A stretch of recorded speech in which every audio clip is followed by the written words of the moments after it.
The Senior Bowl is over, the Shrine Bowl is over, and now we are on to NFL Scouting Combine prep work. And so it's time to take a look at the 2023 running back class. We're going to do that today. Stay tuned.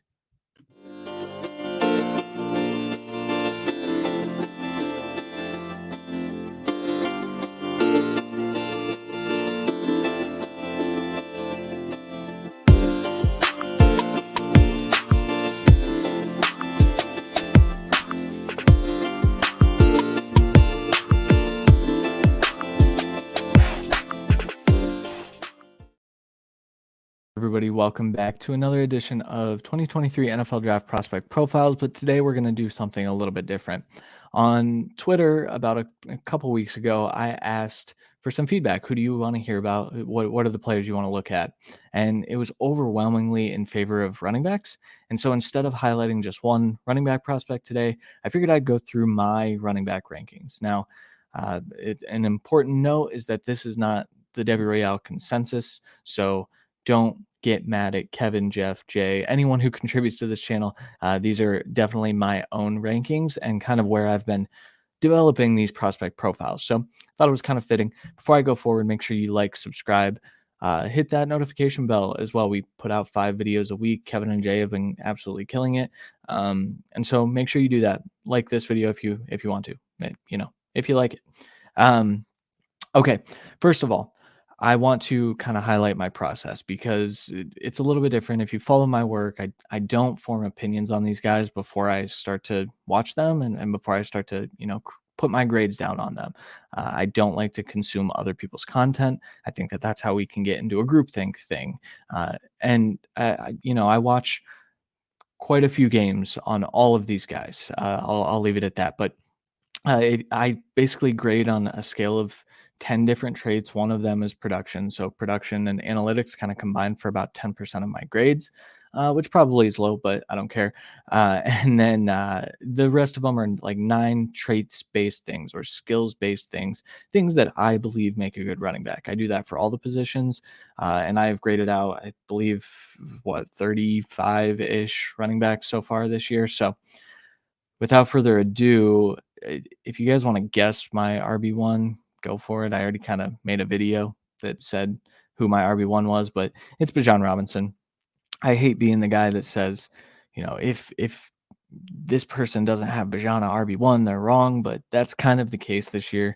He's everything you look for in a workhorse at the NFL level. He's got lateral agility, he's got vision, he's got burst, he's got the ability to handle a massive workload, he's got receiving skills. He's as close to a generational prospect as we've seen in quite a while. I'd say the best prospect at the running back position since Saquon Barkley, who went in the top 3 for what it's worth. I think Bijan's probably going to go in the top 20. I think the NFL has devalued the position a bit, but with guys like this, they're going to get drafted higher than I think a lot of people believe. I think that someone will go get him. The Lions make some sense to me. I love DeAndre Swift. I know Kevin watching this is probably flipping me off, but he hasn't been on the field, and I think it's worth noting that Bijan Robinson is a game-changing type of player. I think he makes some sense with that second pick that they have in the first round. All right, my RB2, also a little bit of a chalk here, but it's Jahmyr Gibbs. Jahmyr Gibbs, to me, showed enough this season in terms of what his weaknesses, perceived weaknesses were. Long speed was one of them, and he was a breakaway monster out there. I think his ability to run between the tackles was definitely in question. He was more a good receiver at Georgia Tech, but when he got to Alabama, I mean, he showed an ability to kind of navigate between the tackles and an outside zone situation. So he's scheme versatile, just like Bijan Robinson, and he has that receiving profile. I think Jahmyr Gibbs could go out and catch 70, 80 balls for a team, and that's why he should be at the very, very top of your rookie drafts. Maybe not, on the Bijan level, I think I'd take the quarterbacks ahead of Jahmyr, but I think he's right behind the top 2 quarterbacks for me. I'll probably make a video on the quarterbacks at some point, but people aren't ready for my running back or my quarterback rankings. I don't think so. I'm going to wait on that one. Number 3 is where we get off kilter, where we're a little bit different from the pack. I love Tank Bigsby. I think that Tank Bigsby was in a terrible situation and had he been in even the Texas offense, but especially in the Alabama offense, we'd be talking about Tank Bigsby as a potential first round guy. Some of the things that I had questions about with Tank were, his long, his athleticism.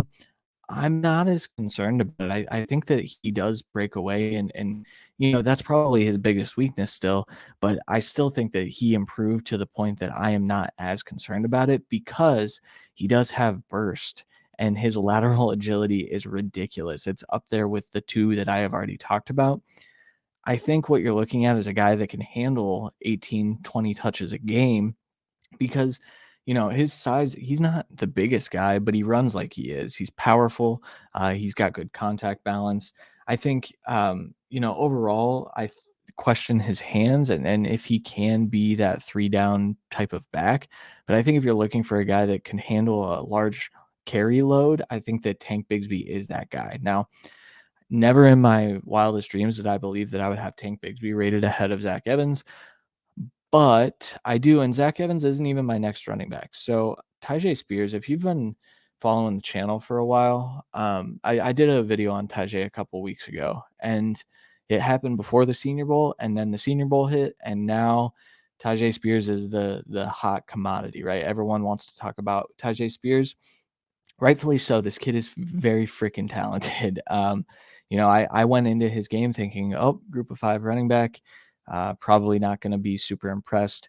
Skinny, undersized. Well, he's not. He's not that undersized. He weighs 204 pounds is what he weighed in at the Senior Bowl, and then he won the Player of the Week at the Senior Bowl. He's a very, very talented dude. Very good dude, too. I think he's going to be a second or third round pick.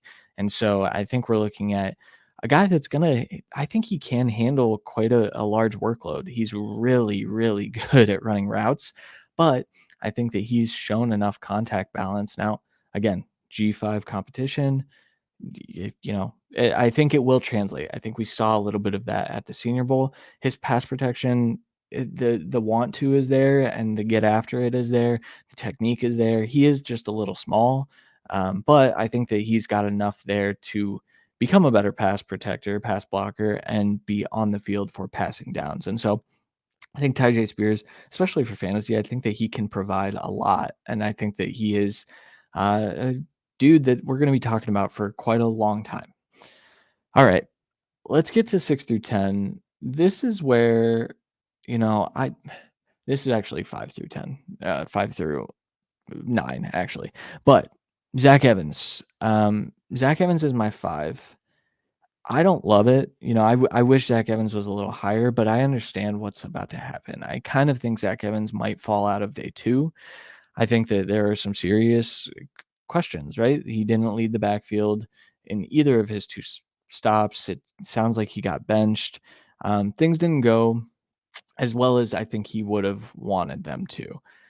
That being said, Zach Evans is one of the most talented backs in this class. From an effortless athleticism standpoint, I think that Zach Evans can get you chunk runs literally every time he touches the ball. I think in an outside zone scheme, especially, is where he's going to be absolutely lethal.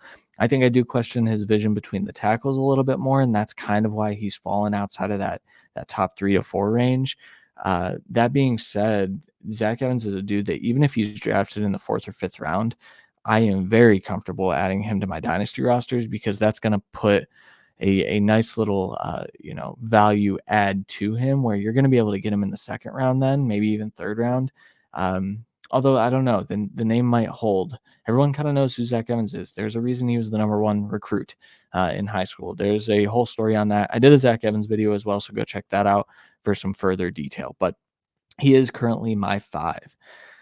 My 6, Zach Charbonnet, the pair of Zachs here towards the top. Zach Charbonnet, another guy that just really impressed me this year. I thought that he was a bit stiff in 2021 as he was kind of getting used to that UCLA offense where he was ultra productive, but I thought he was more of just like a between the tackles kind of power running back, an AJ Dillon type, which I still think he could be that. He's a little smaller than AJ Dillon, but the other piece of Zach Charbonnet's game that I think we saw this year is he is a little bit elusive out in space. And I think when you've got a 220-pound back that's elusive out in space and can kind of catch the ball, I think he's got pretty good hands. I think we're looking at something a little bit more than what AJ Dillon has gotten in Green Bay.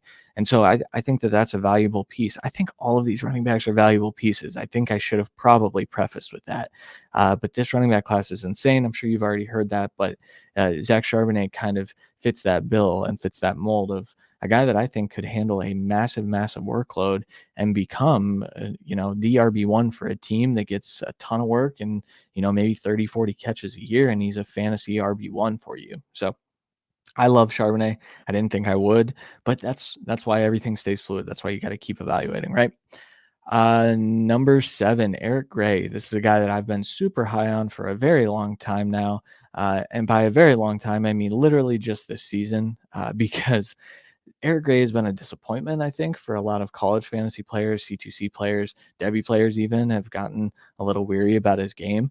But what he showed on the field this year was special. I think that, from a burst standpoint, he's up there with some of the best in the class. I think athletically, I think his long speed's there too.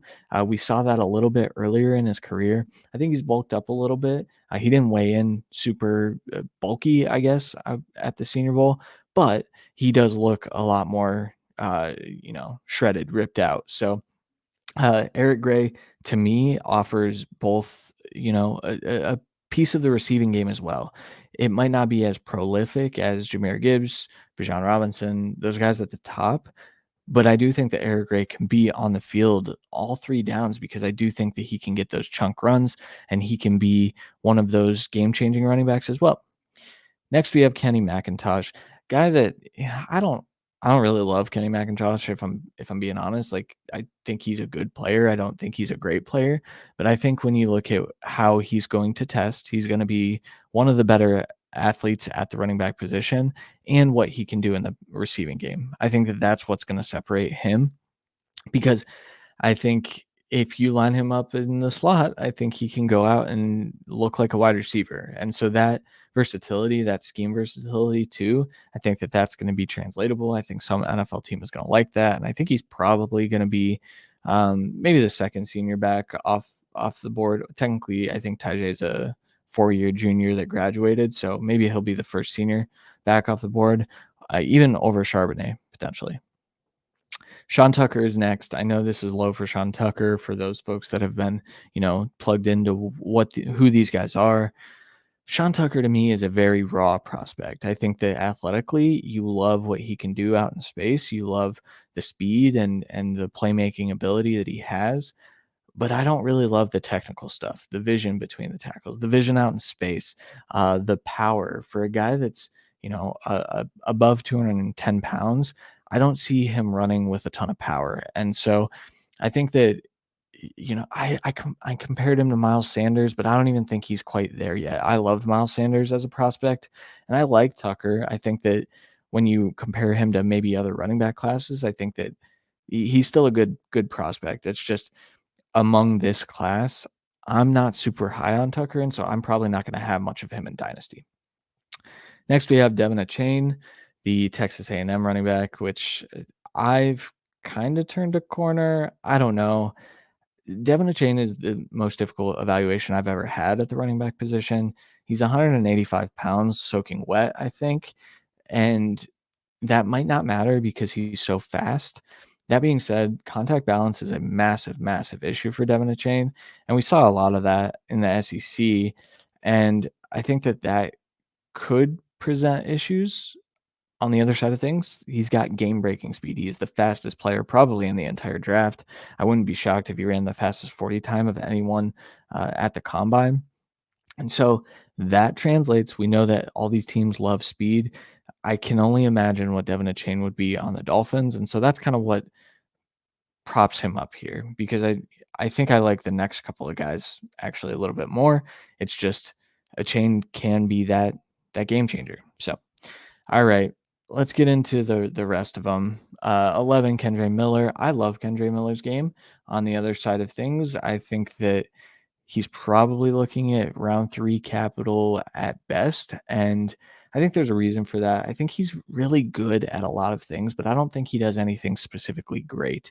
And so while I do think that he can eat up some carries at the NFL level, I'm not sure that he's going to be that, 3 down guy that's consistently getting work. I think he more profiles as like a bit of a committee back. Maybe he leads a committee, but I think that his ceiling is certainly capped at the NFL level. Next, Dwayne McBride. I like him too. He's just a power back. He doesn't have much lateral agility. Chris Rodriguez is similar. He's got a little more agility, but I don't think that he has as much juice as McBride. Those two are pretty much the same player to me. I would interchange them, and I'll take them in rookie drafts when I can. Israel Abanikanda. I feel bad having him this low. Kevin and I were kind of the highest on Israel for quite a while. I just question some of his athleticism. I don't necessarily think that he's got the wiggle or the elusiveness out in space. I do think that long speed is a really good thing. He's got a lot of burst. I think that he can be, again, a committee back. I think most of these guys that I talk about are committee backs or worse at this point. Travis Dye, if I had to pick for like who's going to be the Austin Eckler, it's Travis Dye. I comped him to Justin Jackson in the rookie guide, I believe. But I think that there's a world in which Travis Dye just gets chunk run after chunk run. He's got really, really good hands, really efficient hands. He looks like a wide receiver out there. And so maybe that's what happens with Travis Dye. He's going to get day 3 capital. Roshan Johnson, I'm kind of low on Roshan. Yeah, I've seen a lot of hype about Roshan Johnson. I think he does a lot of things really well. I think that he can be a chess piece for an offense. On the other side of things, I don't think that he does anything special at all. I think sometimes the burst is there, sometimes it's not. I think sometimes the speed is there, sometimes it's not. I think he consistently kicks runs to the outside when he shouldn't be. On the other side of things, I think that he can be a good committee back. I don't think he's going to lead an NFL backfield. There could be times where he does, but I just don't want to really bet on that being his outcomes. 17, Aiden Bourget, guy you probably have not heard of. He went to Harvard. He graduated from Harvard. Um, One of my favorite players in this class. I think that this kid can play. I think that he's going to be a threat as a receiver. He's going to be, I think that he fits most schemes, but I think he is specifically good between the tackles. He's 211 pounds. I think he's going to test well. If he gets a combine invite, it's kind of tough for the Harvard guys too. But I think ultimately for a guy his size, he's kind of short too. But for a guy his size, I think that he does display good skills that look translatable to me. I like him more than Deuce Vaughn. I think that is significant, or relevant, I guess here. Tyon Evans, just get him in an outside zone scheme, let him run fast. Mohamed Ibrahim, he's really small. He's a lot smaller than we thought, and so he kind of got knocked a little bit. Productive kid. Another committee back at best. Deuce Vaughn, too small. Xavier Valade, I like Valade. I just, I don't even know if he gets drafted. He's sub 200 pounds. He had a good week at the Senior Bowl. So Chase Brown apparently did too, although I saw mixed reports about him. I don't love Chase Brown's game. I don't think he is athletic all that much. There's some debate about that. I think he'll run fast, but I don't necessarily think that is showing up on his film. Evan Hall, not a very good player, but he's got good hands, so that's why he kind of shows up here. Lou Nichols, I don't know what to do with Lou Nichols. His production drop from last year to this year was pretty significant. I think that's probably going to be a problem. Keaton Mitchell, I hope Keaton Mitchell weighs in about 10 pounds heavier because I will have a different opinion on him. I will bump him up probably 5 or 6 spots. Fast kid, a guy that I think could contribute in outside zone schemes. I think that he could be a piece of an offense. I just don't know what he is currently at 188 pounds. And then Tavion Thomas, I don't really like Tavion Thomas, but I could see a world in which he eats up a few carries here and there. So that's kind of it. I gave you the goods, all 26 of them, not all of them, but I think that this running back class, once again, you kind of heard that tier break, right? That's when I said, okay, this is where I'm not that interested in these guys, but I will take flyers on them in the 3rd and 4th round of rookie drafts because I do think that that's a better investment than some of these wide receivers in this class or a quarterback or maybe a tight end is actually the move. I will probably do this with tight ends too once I evaluate all of the ones that I really want to. But yeah, let me know what you think. I know my running back rankings are a little different than others, and I know this video went long. So I'm going to get out of here. Thank you guys for watching. Drop a comment. Let me know what you think. Like I said, and make sure you like, subscribe, do all the things, turn on the notifications. We'll be back next week. I'll probably get back to just doing profiles, go hit some of the other positions that you guys wanted to see. So until then, thank you guys.